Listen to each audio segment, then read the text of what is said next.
Assalamualaikum warahmatullahi wabarakatuh. Hari ini kita akan mencoba mengisi soal pilihan ganda yang ada. 10 orang mengikuti tes pilihan ganda dengan alternatif 5 pilihan jawaban dengan jumlah soal 10 butir item dengan hasil koreksi di bawah ini adalah hasil koreksiannya, di mana yang menjawab benar diberi poin 1 dan yang menjawab salah diberi poin 0. Yang harus dihitung adalah yang pertama, kita mencari tingkat kesukaran, yang kedua, daya pembeda, yang ketiga, yaitu indeks pengecoh. Di sini pada soal nomor 10, kunci jawaban yang benar adalah D. Setelah diperiksa, 3 orang peserta didik menjawab benar dan 10 peserta didik menjawab salah. Distribusi jawaban peserta didik adalah A sebanyak 3 orang, B dan C sebanyak 1 orang, dan E sebanyak 2 orang. Bagaimana kualitas pengecoh dari soal nomor tersebut? Kita cari yang pertama dulu, yaitu mencari tingkat kesukaran dengan rumusnya, yaitu P sama dengan NP dibagi N atau B dibagi JS. Di mana P ini adalah proporsi atau angka indeks tingkat kesukaran. NP di sini adalah banyaknya siswa yang menjawab betul per item soal. N ini adalah jumlah siswa yang mengikuti tes. Nah, kalau interpretasi, di sini menurut Robert L. Thorndike dan Elizabeth Hagen, yaitu dibagi jadi 3 di sini, kurang dari 0,3 dianggap terlalu sukar, 0,3 sampai 0,70 dianggap cukup atau sedang, lebih dari 0,70 dianggap terlalu mudah. Untuk membuatnya, pertama kita cari totalnya terlebih dahulu. Untuk tes di nomor 1 berarti kita hitung sama seperti kemarin. 1, 2 berarti 2. Butir item nomor 2. Ini salah di satu soal, berarti di sini 9. Kita jumlahkan lagi, 3, 5, 6. 6. Kemudian 1, 2, 3, 4, 5. 5, 1, 2, 3, 4, 5, 6, 7. 7. Yang selanjutnya kita akan mencari yang menjawab benar di tiap butir item. Berarti untuk nomor 1 adalah 9. Kita lihat lagi, ini juga salahnya hanya 1, berarti 9. Ini 1, 2, 3, 4, 5. Butir item nomor 4, 1, 2. Butir item 10, 1, 2, 3. 3. N-nya berarti adalah 10 karena testingnya ada 10. Sebelumnya kita sudah mencari NP, ini yang menjawab benar pada tiap butir item. Selanjutnya kita tinggal memasukkan ke dalam rumus. Nah, untuk ke dalam rumus di sini berarti kita masukkan NP-nya di butir item nomor 1 berarti adalah 9 dibagi dengan N-nya adalah 10. Maka 9 dibagi 10 berarti 0,9. P2-nya berarti sama, 9 dibagi 10, hasilnya adalah 0,9. P3 di sini adalah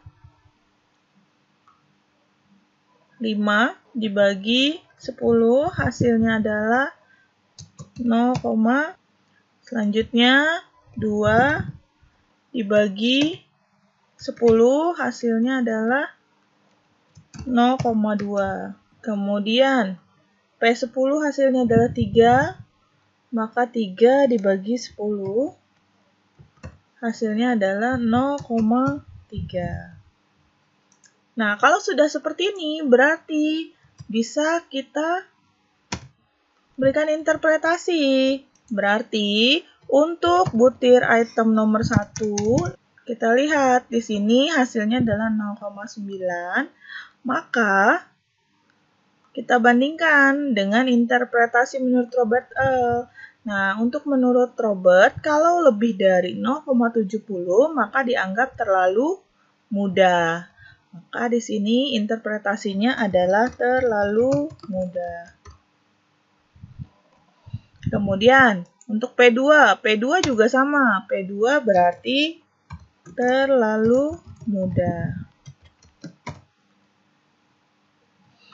Kemudian, kita masukkan P3-nya 0,5. 0,5 di sini masuknya ke yang 2 ya. Ini antara 0,3 sampai 0,7. Maka dia katakan cukup atau sedang.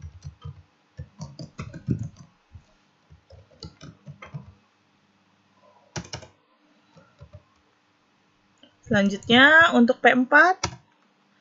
P4 di sini dia adalah nilainya 0,2, maka dianggap di sini terlalu sukar atau terlalu sulit karena di bawah 0,3.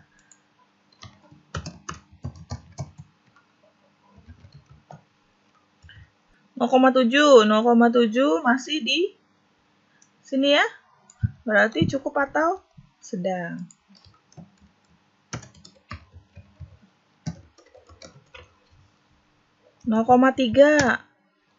,3 berarti di sini cukup atau sedang. Jadi di sini untuk tingkat kesukaran hasilnya adalah seperti ini interpretasinya. Berarti untuk butir item nomor 1 dianggap terlalu mudah.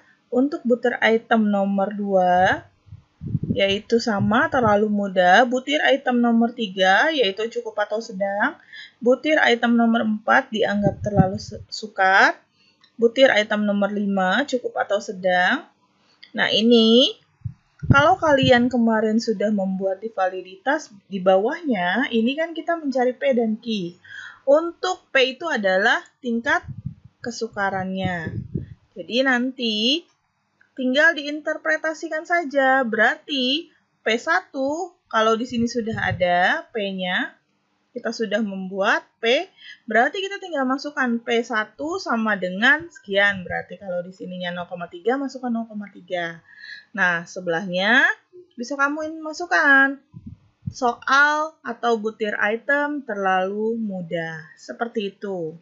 Setelah mencari tingkat kesukaran, selanjutnya kita mencari daya pembeda. Untuk daya pembeda, di sini rumusnya adalah D sama dengan PA dikurangi PB atau PH dikurangi PL.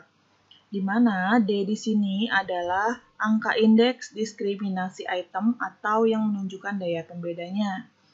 Kemudian PA atau PH di sini proporsi peserta didik kelompok atas yang dapat menjawab dengan betul butir soal yang bersangkutan.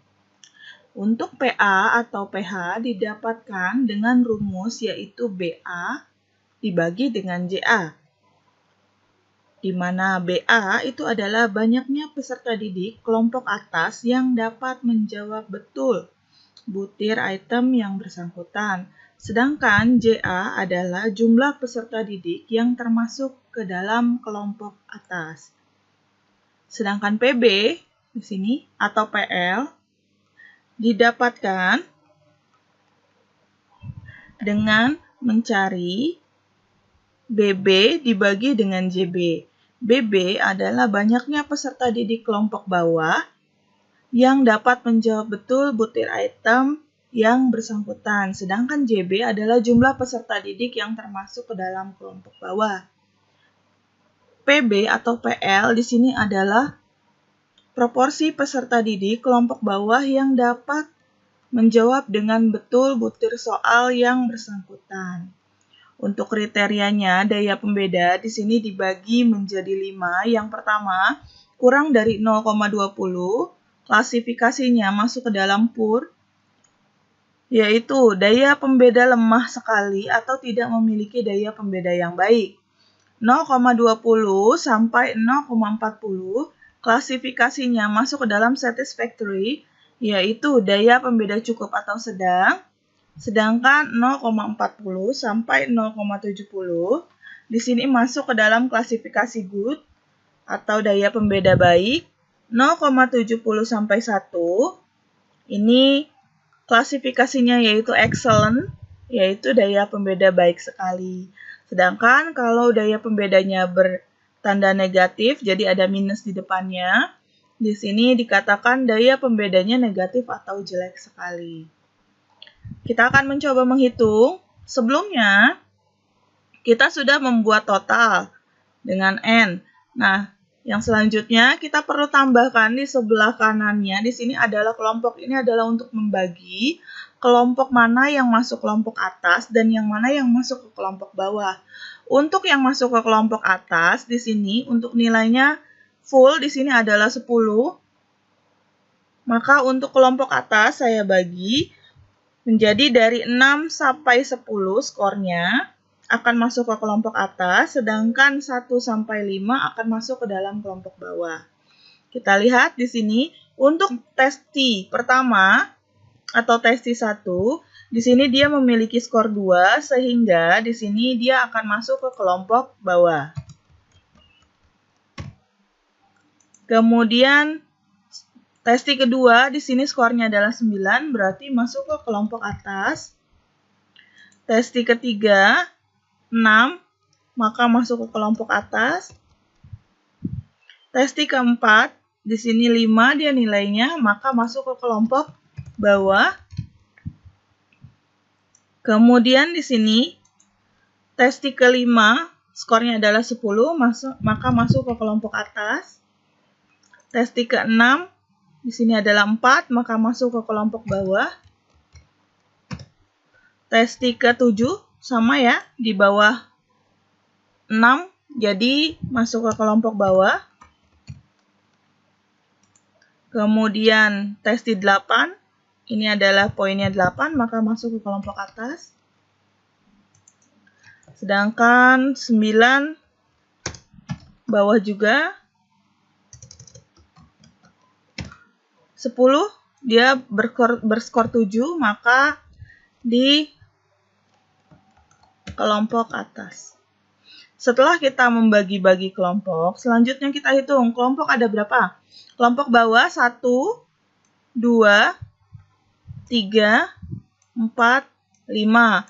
Kelompok bawah ada 5, kelompok atas ada 2, 3, 4, 5. Jadi kelompok bawah 5, kelompok atas 5. Selanjutnya kita membuat tabel hasil perhitungan ini agar lebih mudah untuk melihat. Kita masukkan nomor butir item 1, 2, 9, 10. Setelah itu, tadi kita sudah dapat JA itu adalah jumlah testi pada kelompok atas, ini adalah pada kelompok bawah, berarti tadi 5 ya. Ini tinggal kita masukkan saja semuanya 5. Karena tadi yang masuk ke kelompok atas adalah 5, kelompok bawah pun adalah 5, ini kita masukkan ke semua butir item. Setelah itu, kita mencari BA. BA didapatkannya yaitu yang menjawab betul di kelompok atas, berarti kita hanya melihat ini. Ya, ini saya warnai ya, biar lebih gampang untuk kalian melihat. Sekarang kita bisa lihat. Untuk BA, butir item nomor 1 di kelompok atas yang menjawab benar berapa? Kita lihat. 1, 2, 3, 4. 4 orang, berarti kita tulis 4. Butir item 2, kita lihat. 1, 2, 3, 4, 5. 5. Butir item 3, 1, 2, 3, 4, 5. 5 juga. Ini kita lakukan sampai dengan yang terakhir. Butir item 4, 1, 2, 2 ya. Untuk yang BB berarti sama seperti tadi. Butir item nomor 1 di kelompok bawah kita lihat ada berapa yang menjawab benar. Berarti 1, 2, 3, 4, 5. Ada 5 di butir item 1. Kemudian butir item 2, 1, kita lihat ya kelompok bawah, 2, 3, 4. Butir item 3, Kita lihat tidak ada ya. Berarti di sini 0. Butir item 4.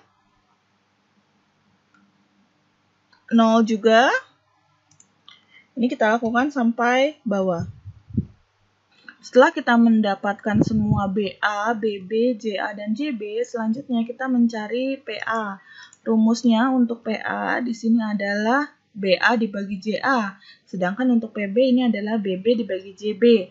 Berarti di sini kita tinggal masukkan saja. Untuk PA berarti 4 yang ada di PA di sini dibagi dengan JA, 5 ya. Berarti 4 dibagi 5 hasilnya adalah 0,8. Kita masukkan 0,8. Kemudian 5 dibagi 5, 1 ya. Selanjutnya 5 bagi 5, 1 lagi. 2 dibagi 5. Hasilnya adalah 0,4. 4 dibagi 5 sama seperti atas ya, 0,8. 4 lagi dibagi 5. Ini ya, ini dibagi ini. Hasilnya adalah 0,8. 5 dibagi 5, 1. 3 dibagi 5 berarti 0,6. 5 bagi 5 adalah 1. 3 dibagi 5 adalah 0,6. Setelah itu kita cari PB dengan membagi ini BB dibagi dengan JB. 5 bagi 5 hasilnya adalah 1. Kemudian 4 dibagi 5, 0,8. Kemudian 0 dibagi 5 hasilnya adalah 0. 0 dibagi 5 sama ya, 0. Ini adalah 0 juga. Kemudian 1 dibagi 5. 1 dibagi 5 hasilnya adalah 0,2. 0,2. Kemudian ini adalah 0,8. 3 bagi 5 sama ya, 0,6. 2 bagi 5 hasilnya adalah 0,4. 0 bagi 5 hasilnya adalah 0. Ini adalah hasilnya. Kalau sudah, selanjutnya kita perlu mengurangi PA dikurangi dengan PB. Berarti 0,8 dikurangi 1 hasilnya adalah minus 0,2. 1 dikurangi 0,8 hasilnya adalah 0,2. 1 kurangi 0, 1. 0,4 dikurangi 0, 0,4. 0,8 kurangi 0, 0,8. 0,8 dikurangi 0,2. Hasilnya adalah 0,6. 1 kurangi 0,8, 0,2. 0,6 dikurangi 0,6, 0. 1 dikurangi 0,4, 0,6. 0,6 kurangi 0, 0,6. Setelah kita mencari D, selanjutnya kita cari klasifikasinya. Nah, di sini ada minus 0,2, maka di sini untuk klasifikasinya adalah strip. Ya. Kita kasih tanda strip. Artinya apa? Artinya bahwa daya pembeda di butir item nomor 1 itu sangat jelek sekali atau negatif. Kemudian yang kedua ini adalah 0,2. Kita lihat 0,2 ada di mana? 0,2 ada di sini. Yaitu berarti klasifikasinya dia masuk ke dalam satisfactory. Artinya, daya pembeda di butir item nomor 2 adalah cukup atau sedang. Ini bisa kita masukkan. Yang nomor 2 adalah satisfactory.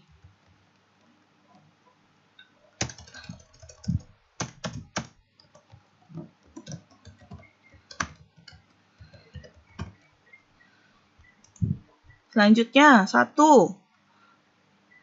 Di butir item nomor 3 hasilnya adalah 1. 1 ada di sini ya, berarti ada di excellent. Kita masukkan lagi di sini. Excellent. Kemudian di butir item nomor 4 adalah 0,4. Kita lihat 0,4 masuknya ke dalam, yaitu masuk ke dalam satisfactory. Selanjutnya 0,8 kita lihat 0,8 ada di excellent, tingkat excellent. Kita masukkan lagi. Selanjutnya 0,6 masuk ke dalam tingkat good. Kita masukkan.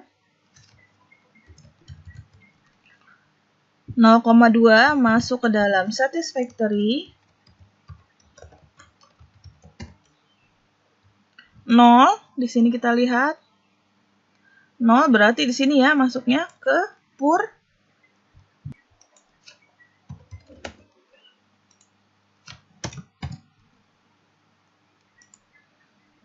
0,6 masuk ke dalam good. 0,6 lagi berarti good. Ini adalah perhitungan daya pembeda. Berarti untuk butir item nomor 1, di sini dia adalah daya pembedanya jelek sekali atau bersifat negatif. Butir item nomor 2, di sini daya pembedanya adalah cukup atau sedang. Butir item nomor 3, daya pembedanya adalah baik sekali. Kemudian 4, ini daya pembedanya adalah cukup atau sedang. Kemudian butir item nomor 5, ini adalah excellent. Butir item nomor 6 adalah good. Daya pembedanya yaitu daya pembedanya baik. Butir item nomor 7, daya pembedanya cukup atau sedang. Butir item nomor 8 di sini adalah daya pembeda lemah sekali atau tidak memiliki daya pembeda yang baik. Kemudian butir item nomor 9 dan 10 ini memiliki daya beda yang baik.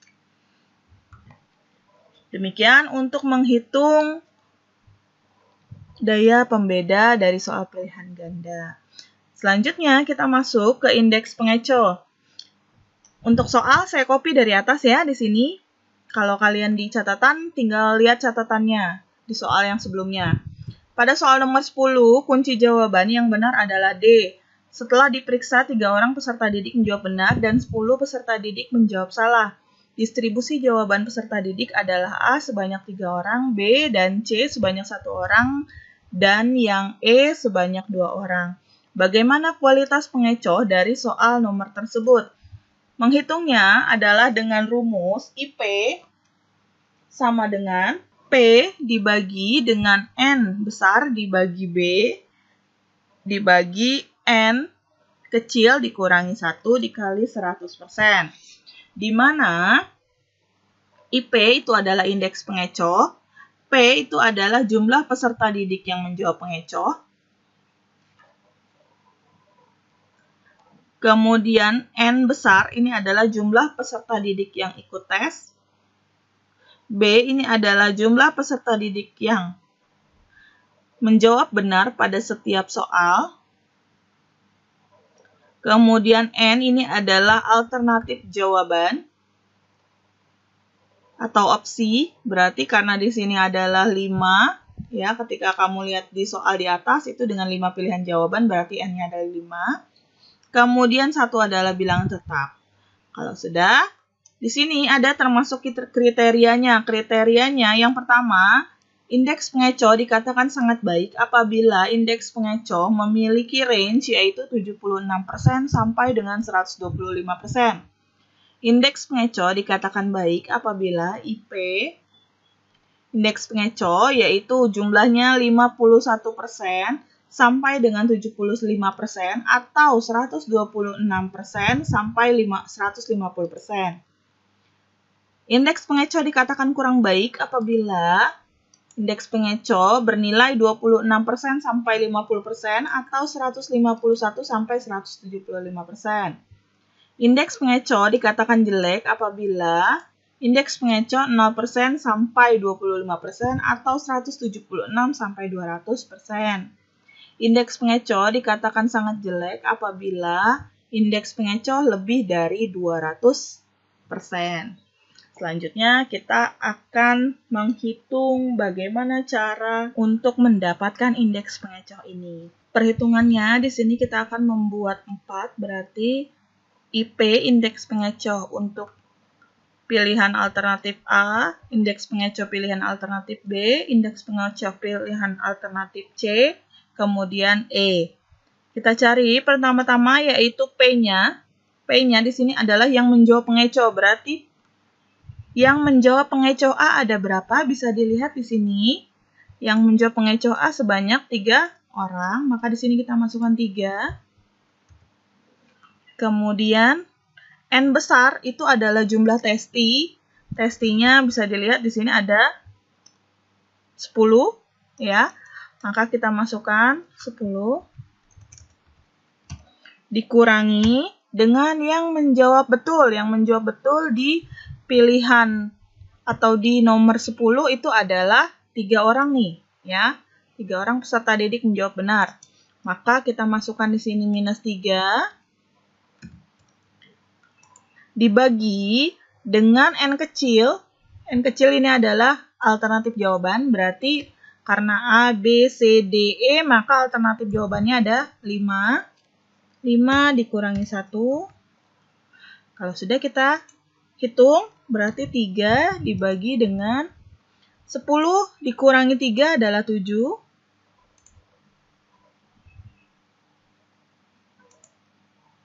7 dibagi dengan 5 dikurangi 1 adalah 4. Hasilnya adalah 1,75.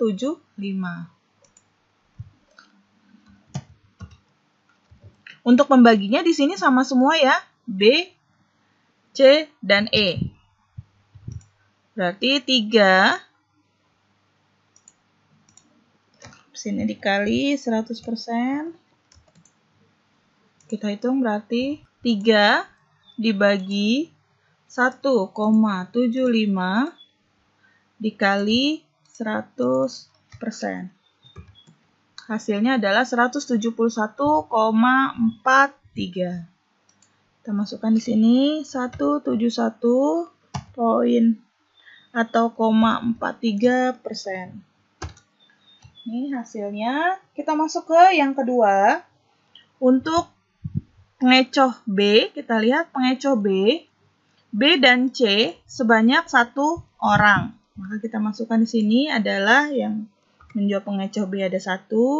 Ini sama seperti tadi, 10 dikurangi 3. 5 dikurangi 1. Ini berarti 1 dibagi 1,75 kali 100%. Hasilnya adalah kita lihat ya. Berarti 1 dibagi 1,75 kali 100% adalah 57,14. Kita masukkan di sini. 57,14%. Ini berarti sama ya dengan yang atas karena dia 1 juga. 10 minus 3. 5 minus 1. Ini berarti 1 bagi 1,75 kali 100%. Karena ini sama dengan yang atas, kita langsung masukkan saja, tidak perlu dihitung lagi. 57,14%. Selanjutnya kita jawab indeks pengecoh pada pilihan alternatif E. Pilihan alternatif E yang menjawab adalah 2 orang. Berarti di sini P-nya adalah 2. Bawahnya masih sama, 10 minus 3. 5 minus 1. Berarti 2 dibagi 1,75. Kita hitung lagi. 2 dibagi 1,75 kali 100%. Hasilnya adalah 114,29%.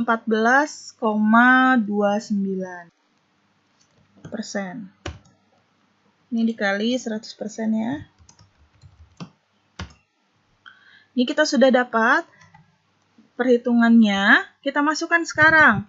Kita buat seperti ini. Alternatif jawabannya berarti A, B, C, D, E. Untuk A berarti kan di sini IP-nya adalah 171,43. Kita masukkan persen.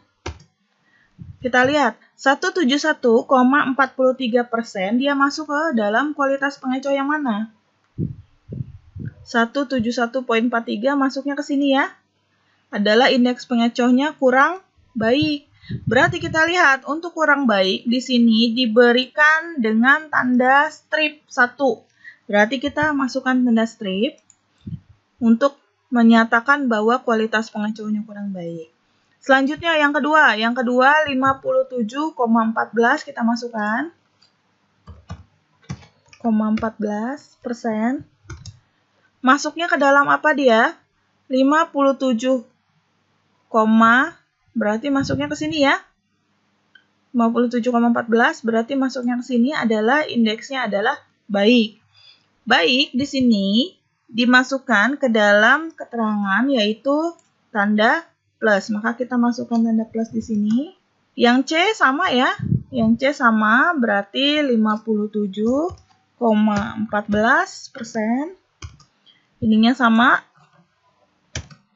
Kualitas pengecohnya di sini. Kemudian yang D ini adalah kunci jawaban, maka kita masukkan tanda bintang 2. Ini juga sama di bawahnya. Selanjutnya untuk pilihan E adalah 114,29. Kita lihat lagi masuknya kemana dia? 114,29. 114,29. Masuknya ke sangat baik. Ya, 76 sampai 125 karena di sini 114,29. Maka dia masuknya ke sangat baik, maka kita berikan tanda plus 2. Nih, jadi artinya apa? Artinya ketika melihat ke sini, ini adalah keterangan-keterangannya dari masing-masing tandanya, yaitu kalau plus 2 itu sangat baik, kalau plus baik, strip 1 kurang baik, strip 2 itu adalah jelek, atau tanda garis bawah itu adalah sangat jelek. Jadi untuk pengisian tingkat kesukaran, daya pembeda, dan indeks pengecoh sudah selesai. Terima kasih.